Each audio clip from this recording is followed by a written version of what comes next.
metti na président Macky Sall tey ak lu coow li bari les fa yéene kaay naan man ma nga ca campagne ba moom waajal nag ay tournée économique di tàppal askan wi mel ni ku leen di raay mbellee ka neexal ngir nag ñu sànnil candidat am bi Amadou Ba ay xob turbine yéene kaay naan man waxtu woowu ma ni la Sall li mu war a tal bari na la mu war a def nag laata muy soobu ci tournée bi ma ni la mooy la case de Birima brûle turbine yéene kaay naan man ma ngay bëx de ba ngay tàkk de kër président Macky Sall ngay tàkk ma ni la na fay daay gi balaa lambaay di ñaaw lii mooy yitte gi fi mu ne yéene kaay des médias bi naan man ma ni la soo boogunu ci campagne ñi ngi nag ca parrainage ba waaye ca diwaanu Matam waa APR ña ngi fay defante lu salte lu bon waay fitna gi nag daal di tàmbali ci biir Benno Bokk Yaakaar moom coalition ba nag jàppee parrainage bi nag ab campagne électorale tribune naan kon Matam ma ngay bax-baxi ñi nga xam ni ñoo ànd ak maître Malick Sall ca diwaanu Matam ñoo amaloon nag bés boo xam ne parrainage la ñu woote waaye ci pëccoxoo si su jaxasoo xeexoo daal la ma jënd mujjee ba ñu tàmbalee rancé le 6 ya gan ya commencé ñëw waa bi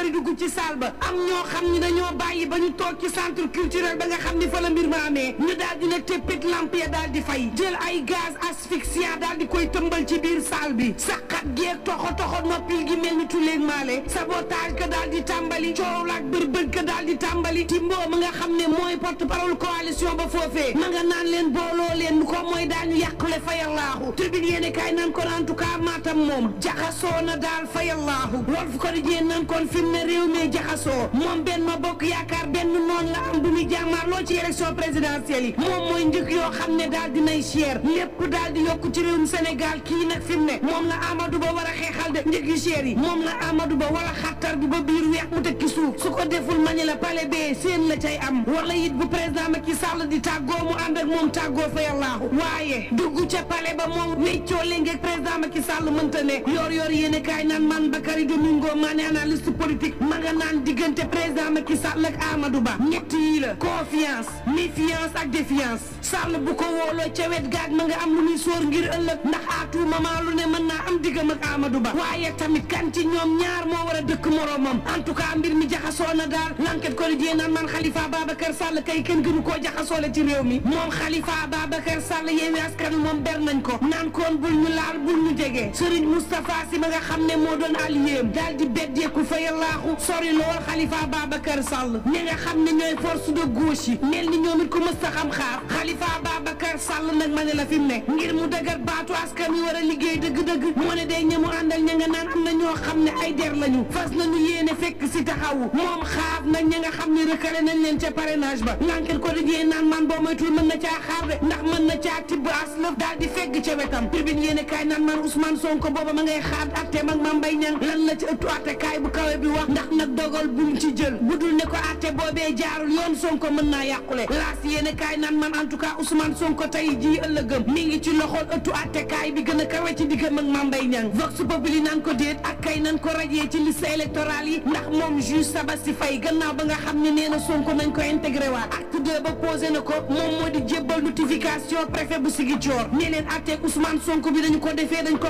patamee yàkkamte ko teg ko loo xam ne duy daanam nañu delloo Ousmane Sonko mi ay droit am te delloo Ousmane Sonko ay droit am nag dëgg-dëgg mooy fexe ba mu bokkaat ci élection yi libération naan man gannaaw Ousmane Sonko grève de la faim bi Bentalab Sow kenn ci moom ñu tëmbal ko kaso soobu la ci grève bi Bentalab naan man ñan ma jàppandooloon ci mbiru Juan Branco bi moom moom libre na fa yallaaxu ñeneen ñan ca taqe woon libre nañu man ñu bëgg maa sacrifier def ma bëyug salax gi duma ko nangu naan leen sama jàpp gi jaarul yoon nañ ma bàyyi tribune yéene kaay naan man boobu président Macky Sall moom Amadou Ba day ña nga soobu ca campagne ba yéene kaay bi naan man diggante Kaolack Kaffrine ak diwaanu Fatick Sall ak Amadou Ba fas nañ ko yéene wër Le Soleil yéene kaay naan kon président Macky Sall nag war a soobu waat ci yeneen projet yu mag diggante Ndakaaru Saint-Louis ñu war fa taxawal autoroute boo xam ne ñaari téeméer ci kilomètre lay jaar diggante Tivaouane Mexe Ndande Ngéwul Louga ak Gandoo moom président Macky Sall war fa xàll yoon ñetti téeméer ak juróom benn fukk ci milliards ñu war ko ci def réew mi ko di jee naan maan boobu FMI ma ngay xamle dina croissance su Sénégal ma ngay jëm kaw laas naan maan boobu libéraux yi nga xam ne ñoo nekk ci diwaanu Thiès ñoo doon xeexoo gu métti ba maar day taali ca seen permanence ba téye salaat yenn mbir foofee moo waral seen xeexoo goo xam ni métti na lool turbine yéen kaay naan boobu président Macky Sall day ma ngay dàqe niki démb daal jël na ay encre moom Sall di effacé ko gome Mamadou Moustapha Diagne dàq nañ ko ca ministère de l'éducation nationale jéegéem ak Mohamed Boun Abdallah Dionne ñu ne moo ko waral laas naan man boobu dégâts yaa ngi ci réew mi ca taset ñetti élèves yoo xam ne ñi ngi ci classe 5e ca collège ba ñoom la benn tracteur daal di jaar seen kaw ñu daal di faatu ci saasi moom docteur Cheikh Omar Anne ministre de l'éducation nationale niki démb demoon na nemmeeku di njaboot gi ànd ci ak inspecteur d'académie bu Thiès naan leen lii am tey fii ci taset mënoon naa bañ a am te daañu def kéemtalaay kattan ba yoon ñu daal di koy doxal ci mbir mi ay daan yu daal di tar ñu daal di koy teg ci ñi nga xam ne ñoo def lu ñaaw lii ndax nag xel mënta nangu ay nit nekk ci digg tali di rawanteeg di def loo xam ni maa tey la ba jël ay bakkanu xale yu ndaw yoo xam ne seen yaakaaru waajur lan Cheikh Omar Anne daal di leen di faat ci anam woo xam ne ñaaw na lool libération yéene kaay naan man xamadi rek ñàkku bi yar daal lii moo waral accident ba nga xam ne moo am ca taset enquête bi gendarmerie def ci xale yu jigéen ñett ñooñee tracteur bi jaar seen kaw dafa bëggoon gaawantu di dépassé cala dal ci kaw beneen tracteur ba mu bëggoon doublé daal di jaar ci kaw ñetti ndongo yi laataa muy mujjee ci benn poto courant borom tracteur ba mu feloon moo daw di sooy xale yu jigéen yi ngir duñu faatu moom ma nga xam ni moo leen fël yéene kaay bi ne ma nga doon xool moom nu mu muccalee boppam di daw libération yéene kaay naan man boobu day jaay sa bopp gée ngi mel ni tulleeg maa leeg ci TikTok bi moo taxit am nay xale yu jigéen yoo xam ne teg nañ leen ci loxo ak lu mën a am mbokk yi ñuy ñaan jàmm te yendoog jàmm